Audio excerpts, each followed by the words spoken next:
সমুচা তো আমি অনেকভাবে তৈরি করেছি, তবে আজকে চিন্তা করলাম যে একটু গোল করে সমুচাগুলি তৈরি করি। এতে করে দেখতেও ভালো লাগবে, খেতেও ভালো লাগবে। তো আশা করি রেসিপিটি আপনাদের কাছে ভালো লাগবে। এখানে আমি নিচ্ছি 1.5 কাপ ময়দা, তার সাথে দিব পরিমাণ মতো লবণ।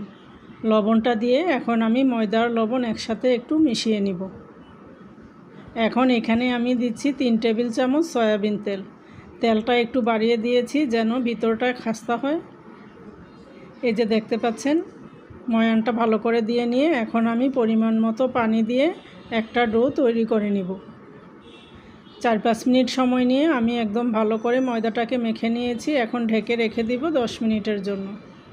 এইখানে একটা প্যানে দিয়েছি 2 টেবিল চামচ সয়াবিন তেল। তেলটা গরম হয়ে আসলে এর মধ্যে দিয়েছি 1 টেবিল চামচ পেঁয়াজ বাটা, দিয়েছি 1 চা চামচ রসুন বাটা, দিয়ে এগুলোকে আমি একটু কষিয়ে নিব।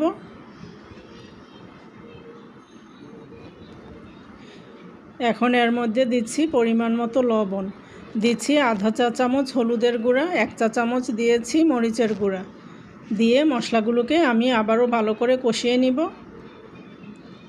এখন এর মধ্যে আমি দিয়েছি 1 টেবিল চামচ বেসন। বেসনটা দিলে আলুটার যে চিটচিটে ভাবটা থাকে ওইটা থাকবে না, একটু শক্তভাবে তৈরি হবে, তাহলে পুরোটা অনেক সুন্দরভাবে তৈরি হবে। এখন এখানে আমি দিয়েছি 2টা মিডিয়াম সাইজের সেদ্ধ আলু, আর তার সাথে দিয়েছি 1 কাপ মটরশুঁটি। এগুলো আমার সিদ্ধ মটরশুঁটি ফ্রোজেন করে রাখা। এখন সব কিছুকে আমি নেড়েচেড়ে ভালো করে মিশিয়ে নিচ্ছি। এইখানে আমি আরও কিছু মশলা অ্যাড করব। এখানে প্রথমেই আমি দিচ্ছি আধা চা চামচ ভাজা জিরার গুঁড়া, তারপর এখানে দিচ্ছি 1 চা চামচ পাঁচফোড়নের গুঁড়া। আপনারা চাইলে আস্ত পাঁচফোড়নটা প্রথমেই দিয়ে দিতে পারেন।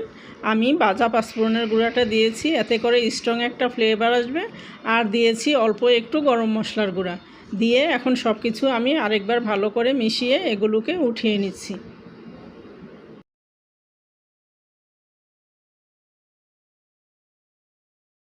ফিরে আসলাম 10 মিনিট পর। ডোটা আমার একদম সেট হয়ে গিয়েছে। এখন এখান থেকে পরিমাণ মতো ডো নিয়ে আমি লেচি কেটে নিচ্ছি।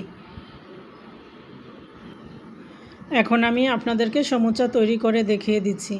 প্রথমে রুটিটাকে এভাবে লম্বা করে বেলে নিব। এই যে দেখতে পাচ্ছেন, পুরুত্বটা একটু ভারী করে তৈরি করব। এখন এটাকে আমি 2 ভাগ করে নিচ্ছি। এখন এক পাশে পানি লাগিয়ে দিয়ে এভাবে সিল করে দিব, একটু চেপে চেপে সিল করে দিব যেন ভাজার সময় খুলে না আসে। এখন পরিমাণ মতো পুর আমি এর মধ্যে দিয়ে দিচ্ছি।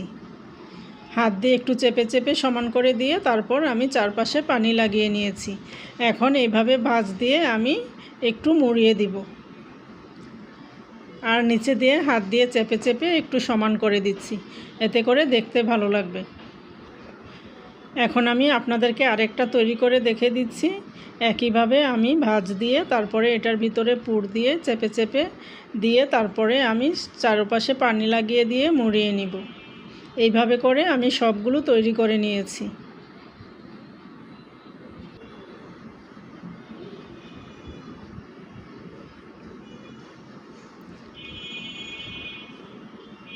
সবগুলো আমি তৈরি করে নিয়েছি। এখন আমি ভাজতে চুলায় চলে যাচ্ছি। এখানে একটা প্যানে আমি পরিমাণ মতো তেল গরম করে নিয়েছি। তেলটা একদম লো আঁচে আমি রেখেছি, হালকা গরম হলে তারপরে আমি এগুলো দিয়ে দিব। একদম লো আঁচে রেখে আস্তে আস্তে উল্টে পাল্টে এগুলোকে আমি সুন্দর করে ভেজে নিব। এক পাশ হয়ে গিয়েছে, আমি অপর পাশটা উল্টে দিচ্ছি।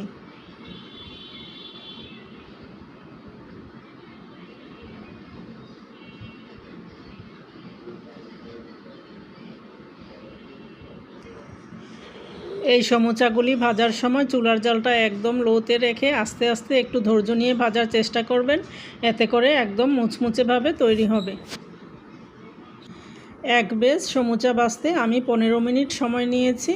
একদম আস্তে আস্তে আমি এগুলোকে ভেজে নিয়েছি। আমার ভাজা হয়ে গিয়েছে, এখন এগুলোকে আমি উঠিয়ে নিচ্ছি। সবগুলো আমি উঠিয়ে নিয়েছি। এখন আমি আপনাদেরকে পরিবেশন করে দেখিয়ে দিচ্ছি।